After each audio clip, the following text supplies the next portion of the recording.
নমস্কাৰ এই মুহূৰ্তত এটা অত্যন্ত গুৰুত্বপূৰ্ণ খবৰ দিব বিচাৰিছো এবাৰ তৈলনগৰী ডিগবৈত ৰাইজৰ প্ৰতিবাদ প্ৰায় ৩খনকৈ গাঁৱৰ ৰাইজ ওলাই আহিল আৰু আইঅচিএলৰ বিৰুদ্ধে সাব্যস্ত কৰিলে প্ৰতিবাদ ৰাইজৰ অভিযোগ যে আইঅচিএল কৰ্তৃপক্ষৰ কাণ্ডজ্ঞানহীনতাৰ বাবে বহু খেতি পথাৰ নষ্ট হৈছে পশুধনৰ মৃত্যু হৈছে তাৰ উচিত ক্ষতিপূৰণ দিব লাগে এতিয়া ৰাইজক আৰু তাৰ পাছতে সাব্যস্ত কৰিলে প্ৰতিবাদ শতাধিক পুৰুষ মহিলা একেলগে এবাৰ ডিগবৈত সাব্যস্ত কৰিলে প্ৰতিবাদ সবিশেষ নিটকছৰ দৰ্শকৰ বাবে লৈ আহিছো গুৰুত্বপূৰ্ণ খবৰ আইঅচিএলৰ বিৰুদ্ধে এবাৰ ডিগবৈত প্ৰতিবাদ আইঅচিএলৰ কাণ্ডজ্ঞানহীনতাৰ বাবে নষ্ট খেতি পথাৰ ডিগবৈৰ শোধনাগাৰৰ তেল পৰিবাহী নলাৰ বাবে এতিয়া জিয়াটো ভুগিছে সৰ্বসাধাৰণ ৰাইজ তিনিখন গাঁৱৰ ৰাইজ একেলগে সাব্যস্ত কৰিলে প্ৰতিবাদ আইঅচিএলৰ বিৰুদ্ধে এবাৰ ডিগবৈত প্ৰতিবাদ সাব্যস্ত কৰা হৈছে বুলি দৃশ্যাংশ দেখুৱাইছো প্ৰায় ৩খন গাঁৱৰ ৰাইজ একেলগে প্ৰতিবাদী কাৰ্যসূচী ৰূপায়ণ কৰিছে আৰু য'ত উল্লেখ কৰা হৈছে ২ নং বৰবিল ৩ নং বৰবিল আৰু বালিজান কেন্দুগুৰি গাঁৱৰ ৰাইজে এই প্ৰতিবাদী কাৰ্যসূচী ৰূপায়ণ কৰিছে তেল নলা খনন পকীকৰণ মথাউৰি নিৰ্মাণকে ধৰি বিভিন্ন দাবীৰে সাব্যস্ত কৰা হৈছে প্ৰতিবাদ এম্বিয়েন্সৰ পৰা দৃশ্যাংশ দেখুৱাইছো মন্তব্য আছে সেৱা আগবঢ়াইছো আমাৰ দাবী ন্যায্য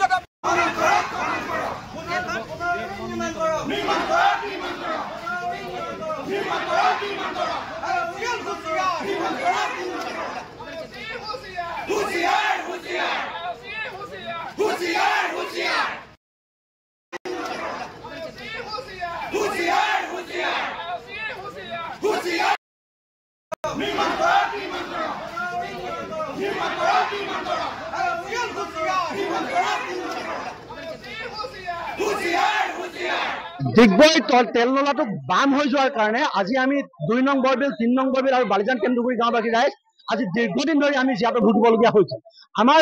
ইমান তেল নলাটো ইমান বাম হৈ থাকিল যে এতিয়া এই তেল নলাটো আৰু এতিয়া পানী মানে লৈ যোৱাটো সম্ভৱ নহয় এই তেল নলাটোৰ ফালেদি আমাৰ আইঅচিএলৰ পানী যায় আমাৰ গোটেই ডিগবৈ টাউনৰ পানী যায় এই পানী যোৱা যিটো তেল নলা আছে এই তেল নলাটো ইমান বাম হৈ থাকিল যে এতিয়া মানে আমাৰ এই যিটো বানপানী হৈ গ'ল এই শেহতীয়াকৈ যিটো বৰষুণ দিলে এই বৰষুণৰ ফলত আমাৰ গোটেই আইঅচিএলৰ পৰা তেল খাৰুৱা তেল যোৱাৰ কাৰণে আমাৰ গোটেই অঞ্চলটোৰ মানুহৰ খেতি পথাৰবিলাক শেষ হৈ থাকিলে মানুহৰ গৰু ছাগলী মৰিছে গাহৰি মৰিছে হাঁহ কুকুৰা মৰিছে আৰু সাংঘাতিক ধৰণৰ ক্ষয়ক্ষতি হৈছে আৰু এই ক্ষতিৰ ফলত এনেকুৱা অৱস্থা পাইছেগে যে এতিয়া আমাৰ আৰু ৰাইজে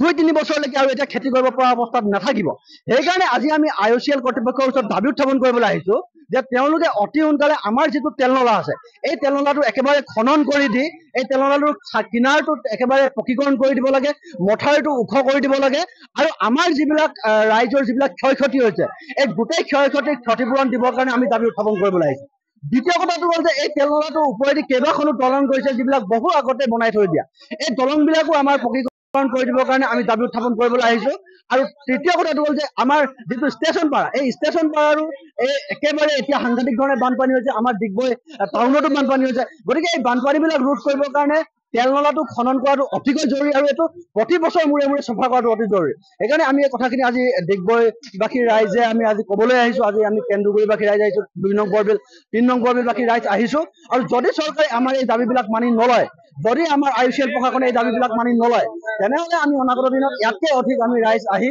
তেওঁলোকক কাৰ্যালয় অচল কৰি দিবলৈ আমি বাধ্য হ'ম আইঅচি কৰ্তৃপক্ষই আপোনালোকক বৰ্তমান পৰ্যন্ত কিবা আশ্বাস বা কিবা ক্ষতিপূৰণ দিয়াৰ হেৰি কৰিছে নেকি এতিয়ালৈকে তেওঁলোকৰ ফালৰ পৰা কোনো যোৱা নাই কিন্তু আমি এবাৰ আমি চাৰ্কল অফিচক মাতি পঠাইছিলো তেওঁলোকৰ মণ্ডল গৈছিল মণ্ডলে অলপ চালে চাই পিনে ক'লে যে আমি ক্ষতিপূৰণ দিম কিন্তু এতিয়ালৈকে সেই যি আহিলে তাৰপিছত এতিয়ালৈকে কাৰো আমি চেহেৰা দেখি পোৱা নাই সেইকাৰণে অতি সোনকালে 10 দিনৰ ভিতৰত যদি আমাক ক্ষতিপূৰণ প্ৰদান কৰে তাৰ কাৰণে আজি দাবী উত্থাপন কৰিবলৈ আহিম কাৰণে ল'বলগীয়া হৈছে যিহেতু আইঅচি কৰ্তৃপক্ষ নিৰ্বিকাৰ তেওঁলোকে ইমান দিনে কৰি অহা দাবীখিনি তেওঁলোকে মানি চলা নাই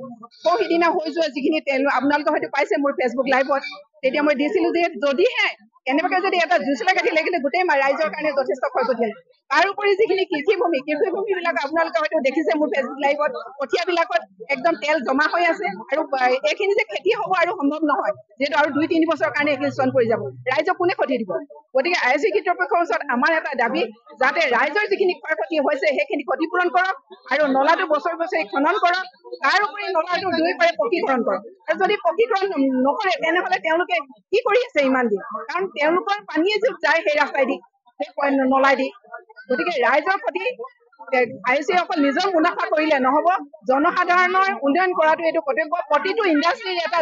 জনকল্যাণমূলক আঁচনি আছে। এই জনকল্যাণমূলক আঁচনিৰ ভিতৰত IOC কি কৰিছে আজিলৈকে গম পোৱা নাযায়। তেওঁলোকে যদি কৰিব বিচাৰে তেনেহ'লে গোটেই নলাখিনি পকীকৰণ কৰক, আৰু এয়াই আমাৰ আজি দাবী। ধন্যবাদ।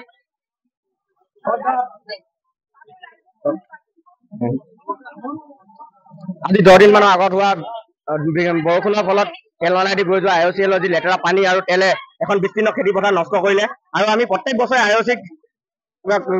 মানে IOCৰ ওচৰত কথা দিছিলো, আমি আলোচনা কৰিবলৈ আহিছিলো যে তেওঁলোকে আমাক তেল নলাটো নিৰ্মাণ কৰি দিয়ক, মথাউৰিটো পকা কৰি দিয়ক। কিন্তু তেওঁলোকে আমাৰ কথা নুশুনিলে, আমাৰ দাবী আজিলৈকে তেওঁলোকে মানি নললে, যাৰ ফলত আজি এখন বিস্তীৰ্ণ খেতি পথাৰ ধ্বংস হৈ গ'ল। এটি শিশু আজি 2 বছৰ আগতে তেল নলাত পৰি মৃত্যুবৰণ কৰিছে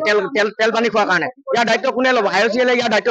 ল'ব লাগিব, যিহেতু তেওঁলোকৰ লেতেৰা আৱৰ্জনা আমাৰ তেল নলা আমাৰ গাঁৱৰ মাজেৰে যায়। গতিকে এই নলাটো চাফা কৰি ৰখাটো তেওঁলোকৰ নৈতিক দায়িত্ব, আৰু এই দায়িত্ব তেওঁলোকে পালন কৰিব লাগিব। তেওঁলোকে যদি নকৰে আমি যিকোনো প্ৰকাৰে তেওঁলোকক কৰিবলৈ কিন্তু বাধ্য কৰিম। আজি আমাৰ ইয়াত 200 বা 300 মানুহ ওলাই আহিছে, কিন্তু অনাদিকালত আমি 1000 মানুহ লৈ ইয়াত প্ৰতিবাদ কৰিবলৈ বাধ্য হ'ম। নাই, তেওঁলোকে কি কৰিছে? তেওঁলোকে কেইজনমান মানুহক গিলান দি ড্ৰামত তেল ভৰাবলৈ এটা অপচেষ্টা কৰিছে, যিটো দ্বাৰা এই সমস্যা সমাধান নহয়। গতিকে আমি তেওঁলোকক আকৌ দাবী জনাইছো, যিসকল ৰাইজৰ ধান পথাৰ নষ্ট হৈছে তেওঁলোকক উচিত ক্ষতিপূৰণ দিব লাগিব। লগতে অতি অনতিপলমে তেল নলাটো পৰিষ্কাৰ কৰাৰ লগতে খনন কৰি পকীকৰণ কৰিব লাগিব, আৰু মথাউৰি পুনৰ নিৰ্মাণ কৰি দিব লাগিব। এইকেইটা হৈছে আমাৰ মুখ্য দাবী। যদি তেওঁলোকে অনাদিকলমে এই কামটো কৰি নিদিয়ে, তেনে অনাদিকলত কিন্তু আমি ইয়াতকৈ ডাঙৰ জংগী আন্দোলন গঢ়ি তুলিবলৈ বাধ্য হ'ম। ডিগবৈ তেল নলাটো বাম হৈ যোৱাৰ কাৰণে আজি আমি 2 নং বৰবিল, 3 নং বৰবিল আৰু বালিজান কেন্দুগুৰি গাঁওবাসী ৰাইজ আজি দীৰ্ঘদিন ধৰি আমি জীয়াতু ভুগিবলগীয়া হৈছে। আমাৰ তেল নলাটো ইমান বাম হৈ থাকিল যে এতিয়া এই তেল নলাটো আৰু এতিয়া পানী মানে লৈ যোৱাটো সম্ভৱ নহয়। এই তেল নলাটোৰ ফালেদি আমাৰ IOCLৰ পানী যায়, আমাৰ গোটেই ডিগবৈ টাউনৰ পানী যায়। এই পানী যোৱা যিটো তেল নলা আছে, এই তেল নলাটো ইমান বাম হৈ থাকিল যে এতিয়া মানে আমাৰ এই যিটো বানপানী হৈ গ'ল, এই শেহতীয়াকৈ যিটো বৰষুণ দিলে, এই বৰষুণৰ ফলত আমাৰ গোটেই IOCLৰ পৰা খাৰুৱা তেল যোৱাৰ কাৰণে আমাৰ গোটেই অঞ্চলটোৰ মানুহৰ খেতি পথাৰবিলাক শেষ হৈ থাকিলে।